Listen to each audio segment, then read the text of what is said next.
네, 여러분 안녕하세요. 네, 반갑습니다. 우리 옆에 가까이 계신 분들하고 또 이렇게 같이 한번 인사, 서로 아시겠지만 이렇게 인사 나누시면 좋겠어요. 호칭이 여러 개가 있지만 그냥 당신으로 통일을 해서 네, 우리 반갑게. 자, 우리 옆에 손도 잡아도 좋겠습니다. 잡으시고 저를 따라서 한번 인사하겠습니다. 자, 당신이 제 옆에 계셔서 밥맛이 납니다. 네, 밥맛 나십니까? 네네. 이 말이 너무 길다고 밥맛입니다. 이러면 이제 이상해집니다. 네.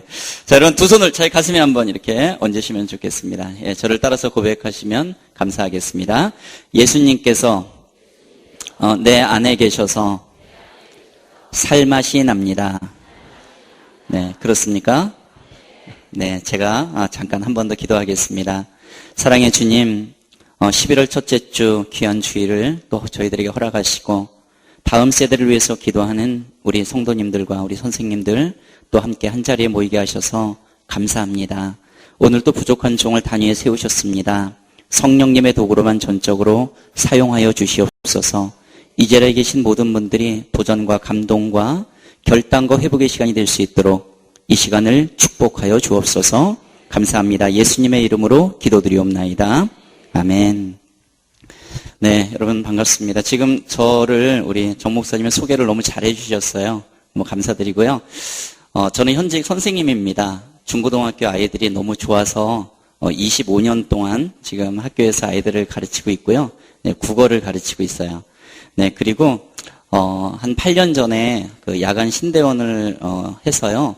교회 아이들이 점점 힘들어져서 교회 아이들을 키워서 학교와 캠퍼스를 장악하라는 그 마음을 주셔서 이렇게 또 신학을 했어요. 또 기회를 주셔서 지금 우이제일교회 교육 목사로 또 이렇게 섬기고 있습니다.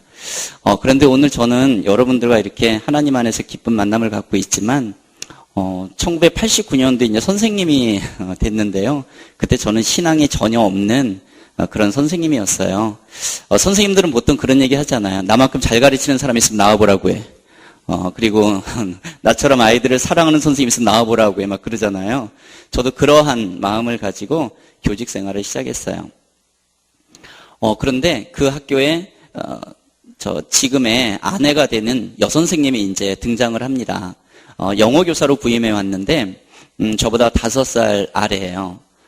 근데 만난 지 3개월 만에 눈이 맞아가지고 7개월 후에 결혼을 했어요. 네, 근데 제 아내의 집안은요 5대째 믿음의 집안의 그 딸이에요. 여러분 5대째면은요 외국 선교사가 우리나라에 들어올 때부터 예수님을 믿었던 아주 그 영빨이 막강한 집안의 그 장녀. 네, 저희 집안은요 충남 공주가 고향인데 대대로 술을 이제 엄청나게 많이 드시는 집안의 장남. 도저히 안 어울리잖아요. 그런데 하나님의 뜻이 있으셨는지 이제 결혼을 하게 됐거든요. 그 집에 제가 결혼하겠다고 인사를 하러 딱 갔더니요. 지금은 목사님이신 장모님이 그때 전도사님이셨어요. 그리고 장인어른은 지금 장로님이시고요. 처남도 지금 목사고요. 할아버지도 목사, 온통 집안이 목사, 전도사, 권사, 집사. 그때 제가 내세울 거는 교사. 이거 하나밖에 없었어요. 저희 집은요, 술을 엄청나게 많이 드셨는데요. 할아버지 5형제가 술 많이 드시다 다 일찍 돌아가시고, 할머니들만 남으셔서 또, 아유, 내 팔자가 왜 이러네 또 마시는 거예요. 그런데 참 희한한 것은 무엇이냐면, 19살에 저희 아버지가 외동아들로 결혼을 이제 하셨어요. 뽀송뽀송한 저희 엄마 이제 시집 오셨잖아요. 그런데 저희 할머니가, 저희 엄마를 질투하셨어요. 하나밖에 없는 내 아들을 제가 뺏어갔다. 옛날에 이제 그런 게 있었나 봐요. 그래갖고, 나가 살아라 이거예요. 보기 싫다. 그래서 저하고 누나는 영문도 모르고 할아버지 할머니 손에 크고요. 그리고 두 동생은 아버지 엄마 손에 큰 거예요. 할머니가 5학년 때 이제 돌아가셨는데 그때 가정이 합치됐거든요. 그런데 우리 아버지 엄마는 아들, 딸 저희에게 어떤 말을 해야 될지도 모르고 또 저희도 아빠 엄마에게 어떤 말을 해야 될지도 몰랐어요. 할머니 집에 있을 때 아버지가 술을 이렇게 드시면요. 조금 활발하게 변했어요. 좋은 의미로. 극히 내성적인 성격의 분들은 술 마시면 말이 많아지잖아요. 내용은 없지만. 근데 할머니 집에 있으면요. 이 아버지가 술이 이만큼 취해갖고 그 당시에 무척 귀했던 바나나를 한 다발 딱 사가지고 와서 제 머리맡에 두고서 흔들어 깨우고 뜬모를 얘기를 막 한 30, 40분 하시는 거예요. 그러고 가세요. 저는 그때 생각했죠. 저 아저씨 누구야? 근데 그렇게 미워했던 아버지의 모습을 제가 담고 있었던 거예요. 희한한 것은 저희 아버지의 성격. 제가 중학교 1학년 때 학교에서 인성검사를 했는데 남자다운 성격이 100% 중에 5%가 나오더라고요. 잘하는 특기, 고무줄 줄넘기, 공기놀이. 별명은 섹시. 얼굴 하얗고 창백한 말 한마디 못하는 아이가 바로 저였거든요. 근데 또 닮은 것이 무엇인가 했더니 외모가 닮았어요. 목소리도 닮았고요. 이마 넓은 것도 닮고요. 근데 정말 닮은 건 뭐냐면 제가 그렇게 술을 잘 먹는 것이었어요. 고등학교 2학년 때가 전성기였거든요.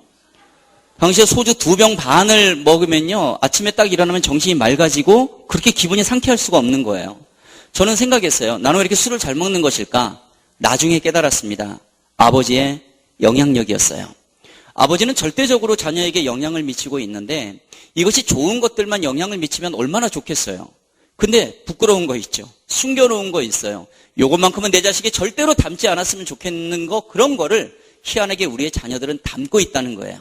그래서 여러분들 가정의 자녀들이나 그리고 우리 교회에서 양육하는 영적인 자녀들 있죠. 그 아이들이 어떤 현상, 문제점이 발견될 때 그 아이들을 탓하기 전에 그 아이들의 등 뒤에 있는 그 육신의 아버지를 살펴보는 것은 굉장히 중요한 일이라는 것입니다.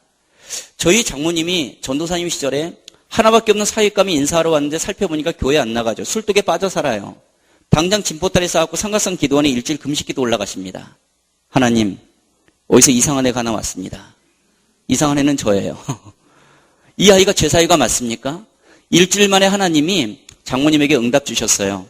네 사위 맞다. 빨리 하산해라. 그리고 일사천리로 이제 결혼을 하게 됩니다.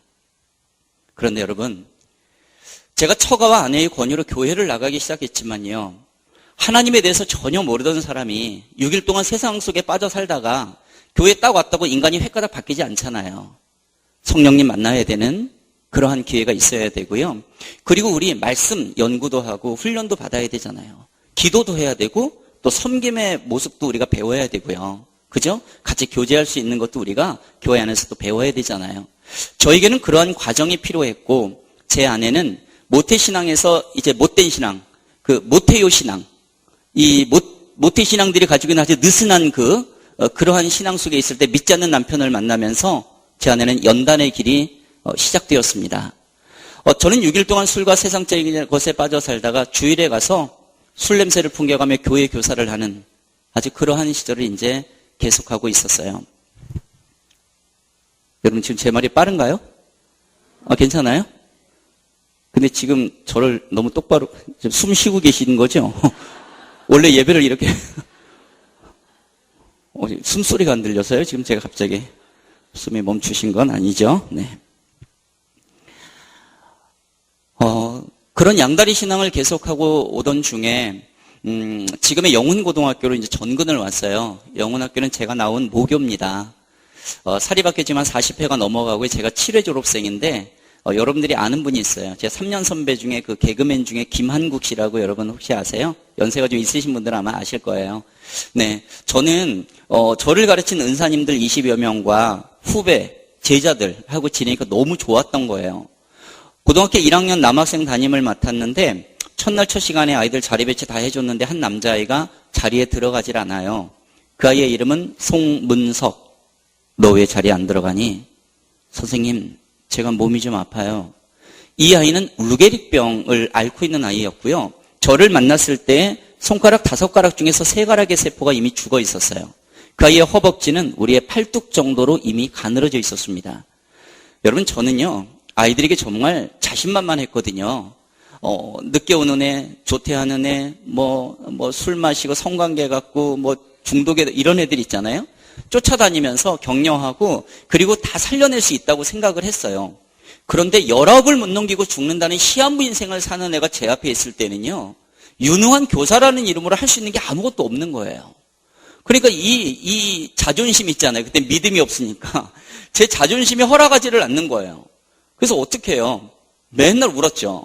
그랬더니 아내가 옆에 있다가 여보 그냥 울지 말고 새벽 기도를 나가봐. 새벽 기도는 응답이 100%가 아니야. 200%야. 저는 그 말에 속았어요. 200%가 뭔지를 모르지만 하여튼 지푸라기라도 잡는 심정으로 새벽 기도를 갔는데 기도를 할 줄 모르니까요. 기도를 이렇게 했어요. 하나님이라는 분이 계십니까? 계시면 우리 제자 좀 살려주세요. 얘 너무 불쌍하잖아요. 그러면서 맨날 울고 있는 거예요. 그 기도가 그래도 6개월 동안 계속됐고요. 이 아이와 그 가정은 저희 교회를 출석하기 시작했어요. 그리고 6개월 후 저희 반, 옆반 국어 수업을 하고 마치고 나오는데 현욱이라는 한 남자애가 막 쫓아 나오더니 왼쪽 팔을 딱 들이밀면서 선생님 반에 그 근육병 걔 있죠? 걔랑 저도 똑같은 병이래요. 이러는 거예요. 얘는 왼쪽 팔이 점점 가늘어지고 있었거든요. 중3 때 병원에 가서 진단했는데 의사가 오진했어요. 너 근육이 일시 수축한 것이니까 이완 수술을 하면 된다. 쭉 찢은 거죠. 그리고 영훈고 1학년 왔는데 6개월 동안 점점 빠져가요. 서울대병원 갔더니 너 근육병이다. 언제 죽을지 모른다. 두 아이를 하나님이 제 앞에 데려다 놓으셨습니다. 이 아이는 몰몬교를 믿고 있었어요. 너 나와라. 같이 기도하자. 학교에서 매일 기도에 들어갔고 이 가정도 저희 교회에 출석하기 시작합니다. 수능 보기 일주일 전 이 아이들은 몸이 극도로 악화되고 있었어요. 의사가 얘기하던 마지막 때가 온 것이죠. 이런 생각이 들었습니다. 이 아이들은 지금 죽으면 천국에 갈 수 있을까? 학교와 교회에서 내가 기도하자니까 기도는 했지만 이 아이가 예수님을 인격적으로 만난 것인가? 뭔가 불안한 거예요. 그래서 복음을 다시 전했습니다. 여러분, 복음은 무엇입니까? 여러분, 오른손을 제 가슴에 한번 이렇게 얹고 저를 한번 따라서 고백해 주시면 감사하겠습니다. 예수님께서 나를 위해 십자가에 죽으시고 사흘 후에 부활하셨습니다. 내가 그것을 믿기에 나도 천국에서 부활할 것을 믿습니다. 믿으십니까? 아멘. 네, 내리시고요. 그리고 제가 기도했어요. 하나님, 이 아이들은 몸이 너무나 아픈데요. 이제 수능 시험 보잖아요. 딱딱한 이제 하루 종일 앉아있을 수가 없어요. 하나님, 점수는 기대도 하지 않습니다. 시험보다 쓰러지지만 않게 해주세요. 무사히 보게 이렇게 기도했어요. 그리고 수능을 무사히 치렀습니다. 그의 겨울 하나님께서는 이 아이들에게 놀라운 은혜를 베풀어 주셨습니다. 이 두 학생의 병이 멈추고 건강이 회복되었던 것입니다. 하나님께서는 이 아이들의 병을 통해서 이 아이들을 영접케 하시고 주 예수를 믿으라 그러면 너와 네 집이 구원을 얻으리라. 이 말씀대로 그 가족까지도 모두 구원해 주셨습니다. 그리고 하나님의 특별한 은혜 속에 이 아이들은 몸의 병이 치유되는 놀라운 역사하심을 체험했다는 사실입니다. 저는 원래 그 당시에 합동측에 어른만 한 150명 되는 자그마한 교회를 섬기고 있었어요. 그때 목사님은 오카는 목사님의 그 제자로서 3년 제자 훈련으로 양육이 되신 분이어서 저를 남제자 일기로, 제 아내를 여제자 일기로 양육을 하셨습니다. 그래서 저는 이제 청년부 간사라는 평신도 사역을 하는 이름으로 청년 설교를 좀 일찍 시작을 했어요. 훈련 받으면서 이제 사역을 한 케이스가 됩니다. 제 아내는 중고등부를 담당해서 설교를 하고 그렇게 이제 오고 있었는데 그때 목사님하고 계속 훈련을 받는 과정 속에 주신 말씀이 사도행전 3장 16절 말씀이었어요. 그 이름을 믿음으로 그 이름이 너희 보고 아는 이 사람을 성하게 하였나니 예수로 말미암는 믿음이 너희 모든 사람 앞에서 이같이 완전히 낫게 하였느니라. 여러분 사도행전 3장 기억나십니까? 나면서 안진뱅이 된 자가 있죠. 베드로와 요한이 성전에 기도하러 올라가던 중에 그 안진뱅이를 보았습니다. 베드로가 외쳤죠. 내게 은과 금은 없거니와 내게 있는 것으로 내게 주노니 곧 나사렛 예수 그리스도의 이름으로 걸어라. 그때 안진뱅이 벌떡 일어나서 성전 안으로 뛰어들어가며 하나님을 찬미합니다. 그때 베드로가 솔로몬의 행각에서 설교했던 내용 중에 한 절이 바로 사도행전 3장 16절 말씀이었습니다. 여러분 저를 한번 따라서 고백해 주세요. 네, 하나님의 말씀은 꼭 이루어집니다. 믿으십니까? 우리가 믿음이 연약할 때도 하나님께서 나에게 주신 말씀이 분명하다면 그 말씀을 꽉꽉꽉 붙잡으시기를 소원합니다. 그 말씀을 붙잡고 가다 보면은 말씀이신 그 하나님이 나를 붙잡아 주시는 단계까지 갑니다. 그때 우리는 마음의 평안을 얻고 끝까지 하나님을 신뢰할 수 있는 믿음을 갖게 된다는 것이죠. 이 두 학생에게 있어서 가장 약점은 몸이 아프다는 거, 죽어간다는 거였어요. 이 가정의 가장 큰 문제점은 내 자식이 죽어간다는 거였습니다. 그러나 그때 바로 예수 그리스도를 만났을 때 이 가정을 약점에서 강점으로, 단점에서 장점으로 바꿔주시며 하나님의 놀라우신 역사하심을 체험케 했다는 사실입니다. 이것처럼 이 가정을 하나님이 부르셨듯이 저와 여러분들을 부르셨다는 사실입니다. 구약시대 모세를 떨기나무 불꽃 가운데서 하나님이 부르셨고 다메섹 도상에서 바울을 부르셨습니다. 마태복음 4장 18절 아래로 가면은 어부였던 그 어부들을 불러서 예수님의 제자로 삼으셨습니다. 바로 이렇게 하나님께서는 구약시대든 신약시대든 이 시대든 하나님의 사람들을 부르신다는 것입니다. 여러분 저를 또 한번 따라해 주세요. 예수님께서 나를 부르셨습니다. 바로 콜링인데 부르셨다는 것인데 여기에는 특별한 이유가 있다는 거예요. 왜 부르셨을까 이거예요. 왜 부르셨을까? 그렇죠. 우리를 구원의 은혜를 주기 위해서 그냥 예수 믿고 그냥 천국 가는 얼마나 감사한 일입니까? 그런데 특별한 사명을 하나님께서 우리에게 주시며 특별하게 부르는 사람들이 있다는 거예요. 그냥 턱걸이 해갖고 예수 믿고 천국 가라 이 정도가 아니라 너는 이미 구원받은 백성이니까 너는 이미 구원을 받았으니까 내가 너에게 맡기는 일을 좀 해주지 않겠니? 이 음성에 여러분 귀담아 들으시기를 주님의 이름으로 축원합니다. 저는 변화가 되었죠. 이제 하나님을 만나고 하나님께서 우리 아이들을 붙잡고 기도하니까 이렇게 살아야 되는구나라는 걸 알게 하셨습니다. 그런데 하나님께서 우리를 부르실 때는요. 우리를 너무 잘 아시는 것 같아요. 저는 가장 자신 있던 부분이요. 좋은 선생님 되는 거하고 좋은 아빠 되는 거였거든요. 근데 근육병 애들을 막 붙잡고 기도하던 무렵에 저희 둘째 딸이 태어났어요. 둘째 딸 이름은 다빈인데 얘는 태어난 지 2달 정도 되니까 이렇게 숨을 이렇게 쉬는데 뱃속에서 이상한 소리가 나는 겁니다. 막 이러는 거예요. 얘는 또 왜 이래? 얘를 데리고 서울역대에 있는 아동병원으로 뛰어갔더니 기관지 천식 폐렴 합병증에 가래가 들끓고 있었습니다. 네브라이저 갖다 대고요. 가래 삭히는 거, 등 쳐주고 이렇게 갓난 애기들 이렇게 호스 넣어서 이렇게 뽑아내는 기계가 있는데 너무 갓난 애기들은 이걸 잘못 뽑아내면 창자가 딸려 나올 수 있대요. 그래서 빨아주라는 겁니다. 급기야 제가 달려들어서 다빈이의 코를 빨고 뱉었어요. 숨통이 트이니까 그제서야 우유를 빨아먹을 수가 있었죠. 빨고 뱉고 하염없이 눈에서 눈물이 쏟아지고요. 학교에는 근육병 애들이 있고 집에 오면은 4살을 못 넘기고 죽을 수도 있다는 선고를 받은 둘째 딸 다빈이. 저는 좋은 아빠, 좋은 선생님이 되고 싶었는데 제 힘을 할 수 있는 게 아무것도 없었던 거지요. 그런데 근육병 애들이 예수님을 영접하고 몸의 병의 진행이 멈춰던 그 무렵 이틀 전만 해도 가래가 들끓고 있던 다빈이를 이틀 후에 병원에 데리고 갔는데 몸속에 있던 가래가 완전히 없어지고 건강이 회복되었던 것입니다. 다빈이는 지금 17살 고등학교 1학년이 되었고요. 똑똑거비 같은 딸로 건강하게 잘 자라고 있습니다. 별명이 체육소녀가 됐어요. 이 과정을 통해서 저는 완전히 이제 변화가 된 겁니다. 그런데 여러분, 우리가 하나님의 은혜 속에 있을 때 고난의 파도는 멈출까요? 아니죠.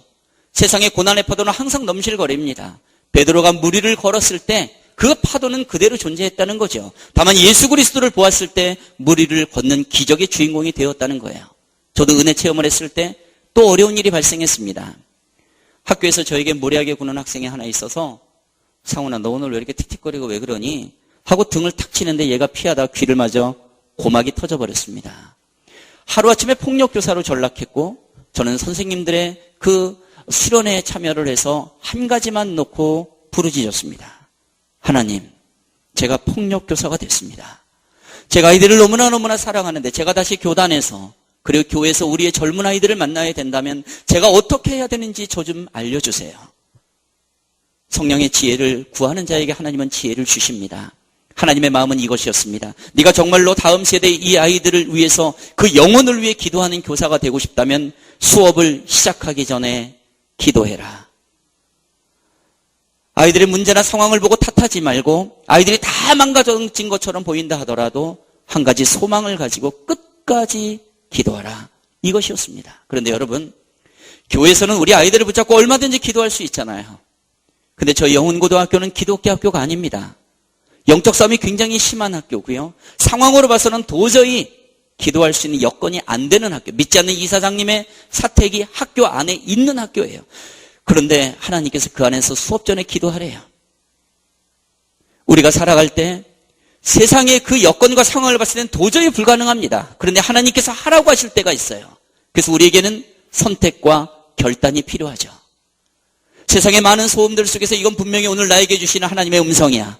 그 음성을 듣고 믿고 따르기만 하면 크고 비밀한 일이 펼쳐진다는 사실을 믿으시길 바랍니다. 하나님께서는 저와 여러분들을 구원해 주셨습니다. 하나님의 백성으로 이미 삼으셨습니다. 그렇다면 하나님은 우리에게 특별한 미션을 주셨어요. 사명을 주셨다는 거죠. 이사야 6장의 1절에서 13절까지를 여러분 보면 이사야가 환상 가운데서 바로 하나님을 만나게 됩니다. 이사야가 이렇게 고백을 해요. 하나님, 저같이 더러운 인간에게 어떻게 나타나실 수가 있습니까? 그걸 이사야서는 이렇게 표현을 했습니다. 제가 입술이 부정한 자입니다. 입술은 전 인격을 말하는 거죠. 하나님의 택한 백성은 하나님이 절대로 그냥 놔두질 않으십니다. 네가 더럽다고? 알았어. 스랍을 부릅니다. 스랍은 천사예요. 천사를 불러서 붉게 핀 숯불을 가지고 그 화저로 붉게 핀 젓가락으로 입술을 지저대기 시작해요. 그 죄악이 도말되는 겁니다. 죄악이 사라지는 거죠. 거룩한 백성으로 이사야는 바뀝니다. 하나님 말씀하시죠? 나를 위해서 누가 가겠느냐? 누가 나를 위하여 갈고? 그때 이사야는 이렇게 고백했습니다. 여러분 한 번 더 고백해 주시면 감사하겠습니다. 제가 여기 있나이다. 저를 보내소서. 그리고 이사야 6장 13절 오늘 본문 속에 그 당시에 이스라엘 백성들 다 패악한 백성들인데 나무에 비유합니다. 밤나무 상수리나무 모두 베어 모두 잘라질지라도 내가 남겨놓는 거룩한 씨가 있다. 그것이 곧 그루터기니라. 그루터기는 나무의 밑둥을 말하는 거예요. 겉으로 봐서는 나뭇가지, 이파리, 열매 아무것도 보이지 않아 다 죽은 것 같지만 뿌리가 살아있어요. 지금 예수 그리스도를 믿는 사람들이 우리나라에 1000만 명에 800만으로 줄고 교회 학교가 줄고 뭐 이런 얘기들을 하지만은 사실은 그거보다 더 우리가 집중해야 될 것은 무엇이냐면 바로 그 공동체, 그 교회, 학교의 직장 현장 속에 또 캠퍼스 속에 우리가 있는 모든 공동체 속에 하나님이 남겨놓으신 거룩한 씨 그루터기가 있느냐가 더 중요하다는 겁니다. 예수님 12제자 키우셨습니다. 12제자가 제자들을 낳고 하는 그 과정 속에서 여기까지 왔어요. 그렇다면 예수 그리스도가 다시 오시는 그때까지 예수 그리스도의 영을 부여받은 바로 그 제자들이 거룩한 씨 그루터기라는 사실을 여러분 믿으시길 바랍니다. 저와 여러분들만이 하나님이 남겨놓으신 거룩한 씨 그루터기만이 아니라 지금 내가 양육하고 있는 우리 가정에서의 내 자녀들, 그리고 교회에서 양육하고 있는 우리의 아이들, 저처럼 학교에서도 양육하는 그러한 아이들, 그 다음 세대의 아이들이 바로 거룩한 씨 그루터기라는 사실입니다. 저의 시각이 바뀌었어요. 하나님, 교회에서 아이들을 제가 훈련받은 대로 아이들 말씀으로 키우고 기도하면서 아이들을 그렇게 섬기고 있는데 저희 학교 속에도 기독교 학교가 아니지만 기도하는 애들은 꼭 있잖아요. 자기가 섬기는 교회에서 훈련받으며 하나님이 남겨놓으신 거룩한 씨 그루터기의 사명을 가진 애가 꼭 있지 않겠습니까? 이렇게 하나님께 질문했어요. 우리의 시각이 육적인 눈에서 영적인 눈으로 바뀌면 세상 사람들이 볼 수 없는 것을 보는 것이 있습니다. 5명의 아이들이 학교 밖에 교회를 빌려서 일주일에 2번씩 예배를 드리며 오는 애들이 있었습니다. 그 많을 때는 그 무리들이 약 20명 정도 돼요. 5명의 아이들을 데리고 학교 안에서 기도 모임을 시작했습니다. 매주 월요일날 아침 7시에서 7시 반까지 30분 동안을 학교와 나라와 민족 북한 세계 자신을 놓고 기도에 들어갔어요. 한 달 반 정도 기도 모임이 계속되고 있는데 희한한 일이 발생합니다. 그 당시에 교장 선생님은 아주 독실한 불교 신자 교장 선생님, 환갑이 훨씬 지나신 할아버지세요. 배불뚝이, 대머리, 아침잠이 없으세요. 그러면 교장 선생님 아침에 일찍 오시면 뭐 하세요? 순시하시잖아요. 그건 순시하시다 보면은 우리가 기도하고 있다는 사실을 분명히 아실 텐데, 알면은 당장 저를 불러서 난리를 치셔야 되는데 안 부르세요. 안 부르니까 더 불안해요. 가서 기도하고 있다고 자진신고할까 막 생각하고 있는데 저를 가르쳤던 선생님 가운데 장로님이 계셨어요. 신우회 회장님이신데 어느 날 오셨어요. 저 선생님 요즘 애들하고 학교에서 기도 모임하고 있지?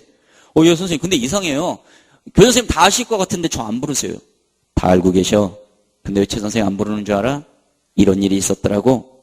두 분이 연배가 비슷하시니까 무슨 얘기를 나누셨던 거예요. 사연은 이렇습니다. 20여 명의 아이들과 무릎 꿇고서 음악실에서 막 기도하고 있는데 5층 복도 끝에서 불교 신자 교장 선생님이 저벅저벅 걸어오고 계셨어요. 근데 어디서 막 부르짖는 소리가 들리는 거예요. 아니 이게 무슨 소리야? 소리 나는 쪽으로 가까이 갔더니 음악실 유리창 너머로 보니까 최 선생하고 20여 명의 애들이 무릎 꿇고 눈물로 막 기도하고 있는 거예요.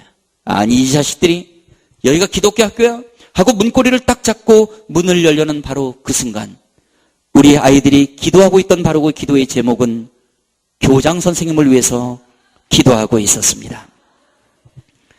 그런데 여러분, 우리가 기도할 때는 이렇게 저주의 기도 같은 거 안 하잖아요. 저 배불뚝이 대머리 좀 쫓아내주세요. 저 불교 신자 좀 작살내, 이런 기도는 안 하잖아요. 하나님 그런 기도 받지도 않으시고요. 저하고 우리 애들은요, 교장 선생님이 오신 것도 모르는 상태에 진심으로 기도하고 있었어요. 아이들의 기도가 이래요. 하나님, 우리 교장 선생님이 우리를 위해 너무나 애쓰고 수고하시는 분이신데요. 아직 하나님 못 만나셨어요. 하나님 꼭 구원해 주세요. 우리 교장 선생님을 인도해 주세요. 막 이러면서 기도한 거예요. 그때 하나님께서는 이 불교 신자 교장 선생님 마음 가운데 깊은 감동을 주셨습니다.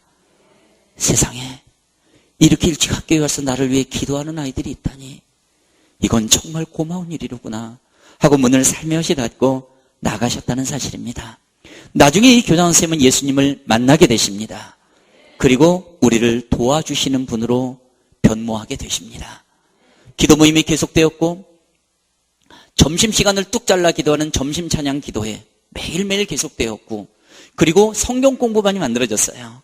5명의 아이들을 데리고 시작한 성경 공부가 해마다 30명, 50명, 70명, 어떤 때는 80명까지 지금도 50명의 아이들이 양육을 받고 있습니다. 말씀이 없는 기도는 무당이 주문을 외는 것처럼 힘이 없습니다. 말씀이 없는 찬양은 메아리처럼 힘이 없죠. 시간이 걸린다 하더라도 한 명의 남겨진 하나님의 사명자를 만들기 위해서는 말씀 양육이 필수라는 사실입니다. 아이들과 그렇게 생활하고 있는 가운데 또 어려움이 생깁니다. 학교 밖에 교회가 이사를 간다는 거예요. 예레미야 33장 3절 말씀을 주셨습니다. 너는 내게 부르짖으라. 내가 응답하겠고 내가 알지 못하는 크고 비밀한 일을 내게 보이리라. 심지어 아이들이 금식을 하면서 하나님 예배 처소를 주시옵소서 기도에 들어갑니다. 하나님께서는 이 기도에 응답하시면서 예배 처소를 주셨는데 다름 아닌 학교 지하 기술실로 우리를 불러들여 주셨습니다. 그 기술실이 창고로 바뀌는 즈음이었는데요. 그 기술실을 관리하는 선생님이 제 은사님이세요. 근데 영훈고등학교 역사상 가장 악명 높은 별명을 가지신 분이세요. 별명이 뭐였냐면 황금박쥐예요. 아마 저하고 연배가 좀 비슷하신 분들은 아마 우리 어렸을 때 만화 영화에 황금박쥐 있었는데 주제가 생각나세요? 이런 부분이 있어요.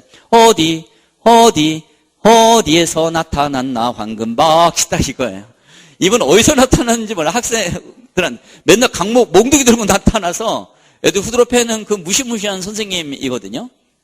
근데 이 선생님은요, 거기가 창고로 바뀌어도 절대로 예배 처소로 허락 안 해주실 분이거든요. 근데 하나님께서는 우리의 기도에 너무나 세밀하게 응답해 주시는 분이십니다. 그 황금박쥐 선생님을 8월 31일자로 퇴직시키시고 저희를 학교 안으로 불러들여 주십니다. 자동차 부속품이 질비하고 지하라 습기가 가득하고 비만 오면 물이 빠져나가지 않아서 발목까지 물이 차 있는 곳에 아이들은 점심 찬양 기도회로 기술실 문을 딱 엽니다. 물이 이만큼 차여져 있으니까 외치는 거예요. 선생님, 나 발목까지 물 차는데요. 그래서 돌아가려고? 아니에요. 발목 벗습니다. 양말 벗습니다. 그리고 들어가서 그 진흙탕 속에 그 물 속에서 기도하기 시작을 하는 거예요. 여러분 도대체 이 아이들은 왜 이럴까요? 기독교도 아닌 곳에서 그 지저분한 곳에 와서 왜 그곳에서 기도를 하는 걸까요? 그것은 사람의 생각이 아니라 하나님의 영이 이 아이들을 붙잡고 있기 때문에 가능한 것입니다. 이 척박한 학교에 하나님이 나를 부르셨고 그리고 나를 통해서 이 학교를 통째로 하나님의 학교로 만들어주실 비전을 그 사명을 이 아이들이 깨달아 알고 있기 때문에 이 아이들은 힘겹게라도 그렇게 나아가고 있는 것입니다.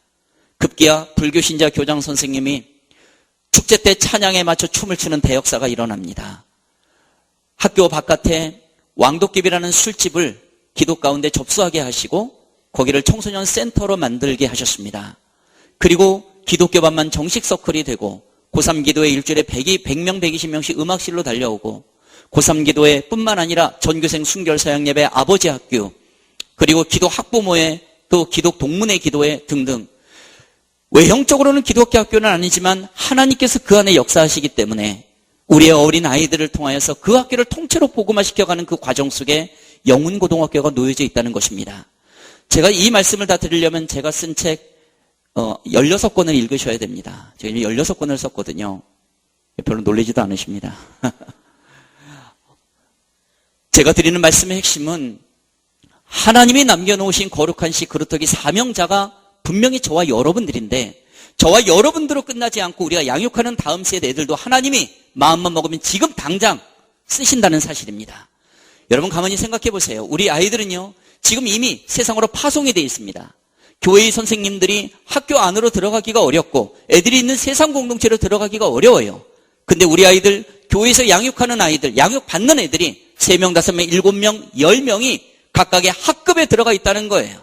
그렇다면 그 안이 하나님의 영으로 변화가 돼야 되겠죠. 근데 왜 안 변합니까? 그것은 애들의 잘못이 아니에요. 애들이 세상 문화에 빠져들고 세상에 어떠한 영향을 받기 때문에 그게 아니라 바로 예수 그리스도의 영향력을 아이들이 소유하지 못했기 때문에 그런 겁니다. 그것은 누가 가르쳐 줍니까? 교회가 가르쳐 줘야죠. 우리 교역자들과 우리 선생님들과 믿음의 부모님들이 내 자녀를 우리의 교회의 자녀들을 그렇게 가르쳐서 파송해야 된다는 겁니다. 그러기 위해서는 우리 아이들이 있는 현장을 놓고 기도하셔야 된다는 거죠. 제가 변화가 되는 바로 그 절충된 믿음을 가진 양다리 신앙인일 때 제가 먼저 있던 교회에서 중3반을 담당한 적이 있어요. 그때 이름이 동균이라는 남자애를 제가 담당을 했는데 얘는 아침 9시가 예배인데요. 9시 40분, 50분에 오는 거예요. 제가 좀 변화가 좀 덜 된 상황이니까 이게 말이요. 거칠게 나가더라고요. 야, 너 오늘 왜 늦었어? 선생님 잠이요. 막 이러는 거예요. 그래, 잠. 이제 제가 변화가 됩니다. 말이 바뀌어요. 이 성령을 받은 사람들의 모습은 일단 언어가 바뀌고요. 마음의 여유가 생기고요. 그리고 아이들의 잘못을 잘못으로 걔네들 잘못으로 보지 않고 얘네들이 얼마나 힘들까 그 영을 봅니다. 그리고 또 얼굴이 또 우리 또 성령 받은 사람 또 변하죠. 이렇게 밝게 빛이 납니다. 저 같은 경우는 이마에서도 빛이 나갑니다. 동균이가 늦게 왔어요. 동균아 왜 늦었니? 선생님 잠 때문에 미치겠어요. 그래 동균아 잠이 힘들지? 야 우리 힘으로 안 되는 거 말이야. 그런 것들은 우리가 기도하면서 해결해야 돼. 가자. 그리고 동균이를 딱 붙잡고서 이제 교회에서 제일 음침한 데로 끌고 갔어요. 의자에 앉혀놓고 3, 4분 정도를 막 기도했습니다. 하나님 살려주시고 회복시켜주시고 잠 깨워주시고 막 기도했어요. 그 다음 주에 또 늦었어요. 동균아 왜 늦었니? 잠이요 선생님. 가자. 기도 시간이 5분 10분 막 늘어나니까 동균이가 미치려고 그러는 거예요. 선생님 제발 저 좀 붙잡고 기도 좀 하지 마세요. 저 붙잡고 자꾸 기도하면 저 어른 예배 나갈 거예요. 막 그러는 거예요. 그래 동균아 어른 예배 드려. 선생님도 어른 예배 드리잖아. 우리 끝나고 만나자 야. 시간이 더 많어. 막 쫓고 쫓기는 대작전이 6개월 펼쳐집니다. 근데 동균이는 그 교회를 떠날 수는 없었어요. 왜냐면요. 그 아빠 엄마가 아주 독실한 집사님들이셨거든요.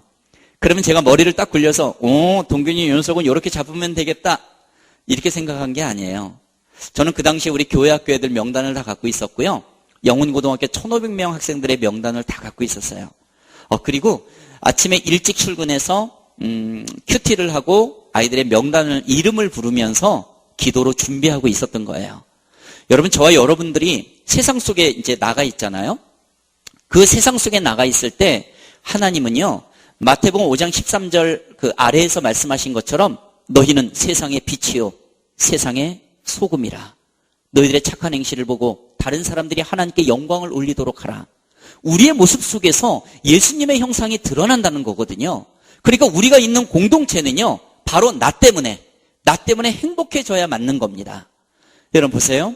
요셉이 보디발의 가정에 붙잡혔습니다. 근데 보디발의 가정이 복을 받은 이유는 누구 때문에? 붙잡힌 요셉 때문에요. 바울과 실라가 감옥 속에서 같이 있는데 찬송하고 기도했잖아요. 그런데 이 옥문이 쫙 풀리면서 얘네들 나오니까 간수들이 자살하려고 그랬잖아요. 야, 다 범죄자들이 도망가서 우리 이미 죽은 거야. 우리 죽자. 이랬거든요. 그런데 바울이 딱 나서 난 도망갔거든. 그랬단 말이에요. 그러니까 얘네들이 우리 어떻게 하면 구원받을 수 있나요? 살아날 수 있나요? 어떻게 했어요? 주 예수를 믿으라 그러면 너와 네 집이 구원을 얻으리라. 가족들뿐만 아니라 거기에 있는 그 하인들까지 다 와서 영접됐잖아요. 바로 저와 여러분들은 세상에 끌려다니는 인생이 아니라 세상을 끌고 다니는 영적인 영향력을 가진 사람들이라는 걸 믿으시기 바랍니다. 우리 애들도 그걸 가지고 있는 거예요. 그래서 우리는 하나님 앞에, 하나님이라는 거울 앞에 온전히 비춰 잘못된 거 제거하고 하나님 말씀대로 살려고 선택하고 결단하며 나아가는 거예요. 그러면 놀라운 일이 펼쳐진다는 거죠.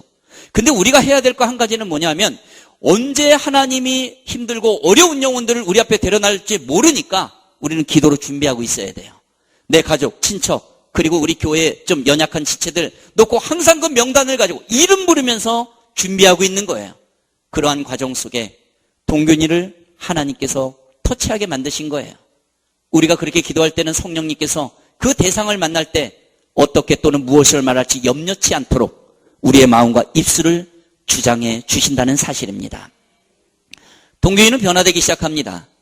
고3이 되어서도 예배 시간 한 번도 빠지지 않고 예배를 잘 드리며 대학으로 진학하는 청년으로 하나님께서 변화시켜 주셨습니다. 기도는 강력한 무기라는 사실을 여러분 꼭 기억하시기를 바랍니다.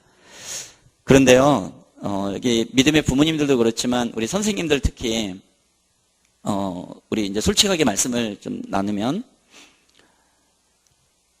예수 믿는 게 그렇게 좋으세요? 아니요? 좀 힘든 부분이 있지 않으세요? 저는요, 예수를 믿기 전하고 후를 이렇게 비교해 보니까 힘든 점이 있더라고요. 육체적으로 피곤한 것 말고요. 그것 말고 정말 힘든 게 뭐냐면요. 제 성질대로 못하는 거. 요즘 애들이 어떤 애들이에요? 그죠? 희한 애들을 많이 만나거든요. 얼마 전에 한 남자애가 갔다고 선생님 저 아무래도 동성애가 요새 동성애 문제 심각하잖아요. 그래서 아니 왜? 그랬더니 저는요 여자애들 하이힐 중에 벗은 거 봐도 흥분이 안 되는데요. 남자애들을 보면 흥분이 돼요. 막 이러는 거예요. 그러면서 저를 바라보는 눈빛이 심상치가 않은 거예요. 아침에 늦게 오는 아이들, 도망가는 애들, 그리고 문자 딱 보내서 힘들어요 해서 격려 문자 딱 보냈더니, 답장 한 글자로 냉 이러고 오는 아이, 어떤 데 두 글자 헐랭 이러고 오고요. 먹으면서 선생님 개 맛있어요. 막 이렇게 개자가 막 들어가고요. 도대체 미친 것 같은 애들하고 막 이렇게 지내는데, 근데 그 아이들을, 어떻게 양육해야지 하는 그 결심, 그건 없어지지 않았거든요. 근데 힘든 점들은 분명히 있어요. 제가 학교에서 청소를 같이 해요, 아이들하고요. 이렇게 청소를 조별로 다 해요. 왜 그럴까요? 믿는 선생님이니까 이제 이렇게 섬김의 모습 보이고, 대화 시간이 부족하니까, 이제 대화를 좀 하려고요. 격려도 해주고 이러려고. 청소하는데 애들 싹 없어졌어요. 빗자루 잡고 쫓아갔죠. 어디 갔나 찾아보죠. 지하 매점에 가서 빵하고 음료수 먹으면서 막 떠드는 거예요. 한 애가 그래. 야, 우리 선생님 혼자 청소하실 것 같아. 야, 우리 빨리 먹고 올라가자. 얘는 좀 양심이 있는 애죠. 근데 그 말을 딱 받은 애가 야 괜찮아. 야 우리 선생님이 청소 진짜 잘하더라. 맨날 해서 그런가 봐. 그리고 맨날 예수 사랑 기도 막 이러니까 때리지도 못하고 욕도 못하니까 야 우리 다음 거 천천히 먹다 올라가도 돼. 제가 그 말을 듣고 뒤에서요 뒤통수 한번 갈겨버리고 싶은 거 있죠. 근데 여러분 그걸 못하는 거예요. 제가요 여기서 막 이따위 자식이 다 있어 이러면서 속을 부글부글 끓어오르는데 예수 믿는다는 것 때문에 예수 믿는다는 것, 예수만 안 믿었으니 이 자식을 그냥 한번 그럴 텐데, 옛날처럼. 그걸 못하니까 미치겠는 거예요. 그래서 제가 어떻게 해요? 때리지는 못하고 빗자루 들고서 혼자 올라와서 혼자 청소하면서 이게 아닌데. 우리 애들은요, 우리의 마음을 잘 몰라줍니다. 그리고 역이용까지 하려고 그래요. 근데 우리는 참아야 되죠. 한 번 더 청소 막 하고 있는데 저희 반에 복학생 잘렸다 들어온 애가 있어요. 뒷짐을 딱 지고요, 청소하는 저를 이렇게 내려다봐요. 그래서 빗자루질 하다 말고 이렇게 쳐다봤죠. 너 왜 청소 안 하니? 청소당번이. 이런 눈빛으로 바라봤더니 이 녀석이 뒷짐을 진 상태에서 발 아래에 있는 쓰레기 가리키는 거예요. 선생님 쓰레기 여기도 있는데요. 속칭 제가 꼭지가 도는 거예요. 제가 빗자루를 내동댕이 치고 우리 예배드리는 기술실 거기 이거는 기도가 아니고요. 기도가 아니고 하나님 도대체 뭐 하시는 겁니까? 세상에 어떤 제자 녀석이 선생님이 빗자루질하면 선생님 왜 이러세요? 제가 할게 이러지는 못할 망정 쓰레기 여기 있다고 발질질하는 놈이 제 제자입니까? 저 이딴 거 안 할랍니다. 저 옛날로 돌아갈랍니다. 저 지금 원래 저 자식 패버릴 겁니다. 저 너무 비참하지 않습니까? 그러고 울며 불며 막 그러고 있는데 하나님의 마음이 이렇게 느껴지는 게 이거였어요. 야, 이 못난 녀석아, 너 저 아이를 변화시켜서 나 만나게 해준다면서 너 저 아이 만난 지 지금 3개월밖에 더 됐니? 길게 보면 1년, 또 길게 보면 2년, 3년까지도 볼 수 있는 아이인데 벌써 못하겠다 그러면 어떡하니? 참아라, 참아야 한다, 이거였어요. 그러면서 보여주신 것이 예수 그리스도가 십자가에 박히시면서 그 길이 참으심의 인내심을 가지고 바로 너를 구원하지 않았니? 너를 지금 이런 모습으로 변화시켜 주지 않았니? 이걸 깨닫게 하신 거예요. 그때 저는 그 앞에서 바로 엎어져서 하나님 앞에 바로 회개했습니다. 하나님 하겠습니다. 하나님 마음을 제가 잘 몰라서 죄송합니다. 이러면서 회개하고 그때부터 아이들을 격려하고 그러면서 함께 청소를 했습니다. 아이들은 변화되기 시작합니다. 사랑하는 여러분, 저와 여러분들에게 예수 그리스도의 그 인내심이 가득하기를 소원합니다. 그 인내심이 없이는 소망이 결실로 맺어질 수 없다라는 사실이에요. 우리가 말씀도 알고 기도도 하지요. 섬김도 합니다. 그런데 우리는 너무 급한 경향이 있어요. 아이들에게 얘들아 빨리 나한테 올라와, 이 정도까지 와야 돼, 이렇게 하지만 특별히 우리 아이들은 자라나면서 성장통을 경험합니다. 10대 이전에도 그렇고 10대 이후에도 그렇고 20대도 마찬가지고 그 성장통의 경험을 아이들이 하고 있는데 우리가 같이 흔들리면 안 된다는 거예요. 그래서 아이들의 눈높이를 좀 이해하셔야 됩니다. 그 자세한 것은 이따 선생님들에게 조금 더 나누기로 하고요. 바로 이거예요. 한 가지 중요한 점은 뭐냐면 아이들의 세계를 이해해야 된다는 거. 그 아이들의 세계를 이해할 때 가장 좋은 방법 한 가지는 아이들의 언어에 접근해 보십시오. 여러분, 저희 그 몸이 아팠던 둘째 딸아이가 저한테 편지 보낸 거예요. 제가 그 아버지 학교에서, 두란노 아버지 학교에서 강의를 하는 강사거든요. 아빠들한테 이거 보여줬습니다. 아버님들, 이거 무슨, 뭐라고 했어요? 강사님 그 글자 틀린 거 아닙니까? 뭐라고 쓴 거예요? 아빠야? 스릉은드 이렇게 썼거든요. 아마 여러분 아시겠어요? 우리 청년들, 선생님들은 아실 것 같은데. 뭐죠? 사랑한다 이거죠? 그죠? 사랑한다 이거예요. 그러면 어른들은 얘기해요. 특히 아빠들. 아니 왜 사랑한다를 그렇게 쓰십니까? 내가 쓰지도 않는데 나한테 화내마. 우리 아이들은요, 특히 10대 그 아이들은 사랑한다라는 말을 할 때 좀 뭔가 이렇게 좀 쑥스러울 때, 애들 말로 오글거릴 때 스릉은드 이렇게 표현을 해요. 자, 우리 어린 손주들이 있거나 또 어린 자녀들이 있으면은 한번 이걸 가끔씩 여러분 한번 써먹어 보세요. 그럼 아이들이 우와, 우리 언어를 알고 있어. 소통이 일어난다는 겁니다. 여러분 저를 한번 따라서 해보시겠어요? 자, 스릉은드. 네. 자, 뒷면에 딱 보면 딸들의 특징이 나타납니다. 엄청난 편지를 썼어요. 아빠, 진짜 고맙고 사랑하고 미안하고 감사해. 그리고 맨날 뭐 사달라고 해서 미안해. 근데 또 사고 싶은 게 또 생겼어. 딸들이죠. 아이들의 언어 세계를 이해하는 것, 그것은 우리 믿음의 부모님들이 꼭 생각하시고 중심으로 두셔야 될 이야기입니다. 저는 고민했습니다. 하나님, 우리 아이들에게 하나님의 말씀을 집어넣으면 그 말씀이 역사하셔서 아이들의 영이 변하고 삶이 변하는 걸 제가 알고 있습니다. 하나님, 믿지 않는 애들도 제가 자주 만나는데 어떻게 하면 좋을까요? 성령의 지혜를 꼭 구할 때 하나님은 지혜를 주십니다. 그 성령의 지혜로 사역을 하게 될 때에 하나님의 놀라운 역사가 일어나는 거예요. 제가 사용하는 방법은 이겁니다. 이 컵 속에는 하나님의 말씀이 책갈피처럼 잘라진 것이 들어있어요. 기도 가운데 하나님이 주시는 말씀을, 생각나게 하시는 말씀을 A4 용지에 쳐서 코팅하고 자르면 이런 모양이 나옵니다. 교회에서 늦게 오는 아이들 뽑고 외우고, 늦게 왔지만 하나님 말씀 한 절이라도 외워서 가라는 얘기입니다. 우리 아이들의 귀에 사람의 말이 들어가지 않는 세상이 돼버렸어요. 그렇다면 변함없는 진리인 바로 예수 그리스도 곧 말씀을 집어넣을 때 그 말씀이 역사한다는 믿음을 저와 여러분들이 소유했으면 좋겠습니다.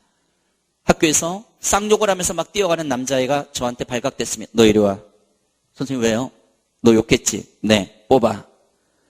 여기는 하나님이 주시는 축복과 위로와 격려의 말씀이 여기에 있습니다. 너는 내게 부르지라 내가 응답하겠고 내가 알지 못하는 크고 비밀한 일을 내게 보이리라. 너 욕했으니까 선생님이 주는 벌칙이야. 집에 가기 전까지 외워서 검사받아라. 얘는 종례 끝나고 이거 외워서 와서 검사받습니다. 그리고 교회 나가는지 체크하고 선물이야. 가지고 가서 책갈피로 써라. 얘는 욕하다 걸려서 한번 선생님한테 야단 맞거나 이럴 줄 알았는데 뭔가 선생님이 이렇게 들이밀면서 뽑으래요. 일단 뽑는 재미가 있어요. 교회 나가는 우리 애들도 잘못할 때 있잖아요. 그러니까 이제 뽑으라 그러면요, 애들이 어디서 본 건 있어가지고 기도합니다. 하나님 말씀 주시옵소서 이렇게 기도해요. 근데 교회 안 나가는 애들은 이 자체가 신기한 거예요. 흔들어요. 근데 흔들고 뽑든 어떻게 뽑든 여기에 다 좋은 하나님의 말씀들만 있거든요. 네.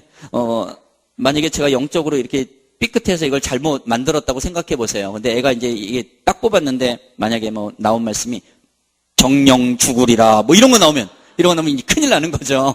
그죠? 예, 근데요. 이게 안 되는 애들이 있어요. 우리 아마 여기 선생님들 가운데 중학교 1학년, 2학년 남자 담당하시는 선생님들 계실 거예요. 제가 제일 존경하는 그런 선생님들이. 중학교 1학년, 2학년 애들은요. 얘네들은 거의 외계인 수준이거든요. 5초 전에 자기가 한 말도 잊어버리는 애들. 애들이 막 떠들어요. 그래갖고 야 누가 떠들어? 딱 그냥 제일 떠드는 애가 저 아닌데요. 저 생각 안 나요. 저 몰라요. 제가 누군지도 몰라요. 막 이런 식 반응. 막 휴지가 떨어져 있어서 야 이거 주워. 딱 그랬더니 애가 줍더라고요. 딱 주워가지고 이렇게 하고서 이렇게 하고 있어요. 너 뭐하니? 주래매요. 완전 단세포예요, 단세. 여기 중학생 없죠? 그래서 우리 청소년 사역하는 사람들은 이게 말하는 게 있어요. 중학생들이 이제 얘네들은 뇌가 무뇌야, 무뇌 이렇게 생각을 여기 없죠.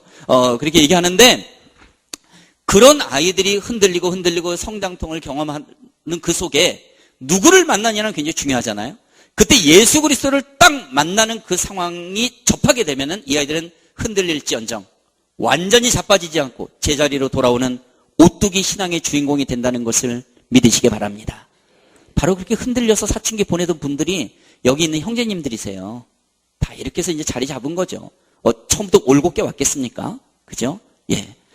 바로 우리 아이들을 양육할 때 아이들의 눈높이를 맞춰주는 사역이 가장 중요하다는 거. 또 하나는 하나님의 말씀을 가지고 붙잡고 기도하는 건 가장 중요한데 이 시대는 우리 아이들이나 저와 여러분들 포함해서 주일날 설교 한 번 듣는 것으로는 일주일을 살아갈 수가 없는 세상입니다. 그래서 바로 말씀에는 5가지의 말씀을 하는 방법이 있어요. 자, 오른손을 여러분 한번 들어보시기 바랍니다. 좀 따라하겠습니다. 외우시기도 바랍니다. 자, 따라합니다. 설교, 큐티, 성경 공부, 암송, 통독. 예, 5가지. 자, 여러분들만 한번 해볼게요. 설교 시작. 설교, 큐티. 예, 방언이 시작됐습니다, 여러분. 자, 다시 한번 해볼게요. 설교, 큐티, 성경 공부, 암송, 통독. 이거를 말씀의 5손가락이라 그래요. 그래서 저희 교회는 제가요, 설교, 말씀 노트를 좀 준비하라고 해서 기록하도록 해놨고요. 그 다음 큐티지를 똑같은 걸 하나를 정해서 아이들에게 똑같이 읽도록 했어요. 몸은 떨어져 있지만, 똑같은 날짜에 맞춰서 큐티를 하도록, 그 다음 GBS. 분반 선생님들, 분반 공부 절대 소홀히 하시면 안 돼요. 선생님들은 직접적으로 아이들하고 말씀으로 다가가기 때문에. 그러나, 말씀이 교리 전달만 되면 되는 게 아니라, 바로 선생님들이 그 말씀을 가지고 살았더니, 이런 역사가 있더라는 멘토로서의 역할이 있으셔야 됩니다. 멘토로서의 역할은 3가지를 유념하셔야 돼요. 우리 다 같이 한번 해보겠습니다. 따라합니다. 지행일치. 아는 대로 행하시기 바랍니다. 또 한 가지, 언행일치. 예, 말씀하신 대로 행하셔야 돼요. 마지막 하나가 더 있어요. 따라합니다. 신행일치. 믿음 있으시죠? 믿음대로 행하셔야 돼요. 그리고 암송. 머리에 든 게 있어야 써먹죠. 하루에 한 절, 일주일에 한 절이라도 외워서 써먹는 거예요. 통독. 아침에 구약 석장, 저녁에 신약 석장 딱 읽잖아요. 1년에 2독합니다. 2독. 예. 근데 성경은 어느 정도로 많이 읽어야 되느냐? 자, 한 번 더 따라해 주세요. 죄송합니다. 자꾸 따라하기 위해서. 자, 따라합니다. 성경은 나이만큼 읽습니다. 여러분들 나이를 아시죠? 네, 아시죠? 우리 어린아이들은 10대 애들 한 10번 읽고 20번 읽으면 되잖아요. 그죠? 우리 청년들도 한 20번, 예, 노총각 36번 읽으면 됩니다. 그죠? 그런데 여기 50 넘으신 분들은 어떻게 하실 거예요? 그만큼 많이 성경을 접하라 이겁니다. 그러면 아이들은 얘기해요. 아니, 목사님, 제가요, 지금 얼마나 바쁜지 아시잖아요. 제가요, 이제 입시 준비하는 고등학생 이거 어떻게 해? 제가 그냥 설교만 잘 됐잖아요, 설교. 이거 설교만 가지고 제 성경책을 하나님이라고 볼게요. 오른손으로 하나님 붙잡고 흔들려요. 큐티, 성경 공부, 암송, 통독. 힘들지만 붙잡고 가면은 나중에 이 말씀이신 하나님이 우리를 붙잡아 주신다는 거예요. 거기까지는 우리가 노력을 해야 된다는 거죠. 만약에 내가 쌍욕을 하고 싶은데 하나님 말씀이 나를 딱 쳐주는 거예요. 잠언 4장 24절 말씀. 괴유를 내 입에서 버리며 사곡을 내 입술에서 멀리하라. 음란한 생각이 막 들어와요. 고린도서 3장 16절 17절 말씀에 너희가 하나님의 성전이 아니냐. 내가 거룩하니 너희도 그러하니라. 이 말씀이 우리를 제어해 주시는 단계까지 우리는 성령에 힘입어 전진해 나가야 된다는 것을 여러분 믿으시기를 바랍니다.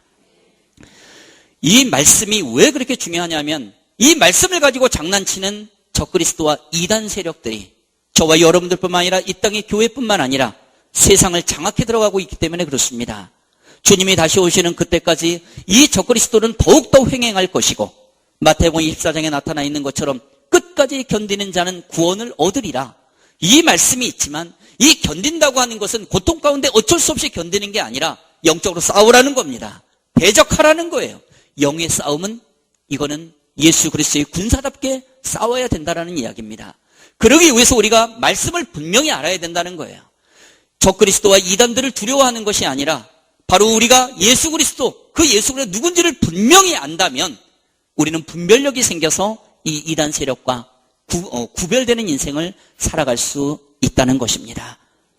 여러분, 그래서 우리 아이들에게 이 말씀을 분명히 알려주시고 그리고 가정에서 예배를 드리시고 그리고 교회 선생님들도 말씀에 더욱더 집중하여서 우리 아이들을 말씀으로 양육을 해야 된다는 거죠. 모든 예배 속에 아이들이 잘 참여할 수 있도록 인도할 때 아이들이 말씀의 영향력을 알게 되면은 아이들은 살아서 움직이는 영으로 변화된다는 것을 여러분 믿으시기를 바랍니다. 예, 저를 한번 따라해 주시면 감사하겠습니다. 예수님께서 나를 부르셨습니다. 예수님께서 나를 사용하십니다. 말씀과 기도에 무기를 사용합시다.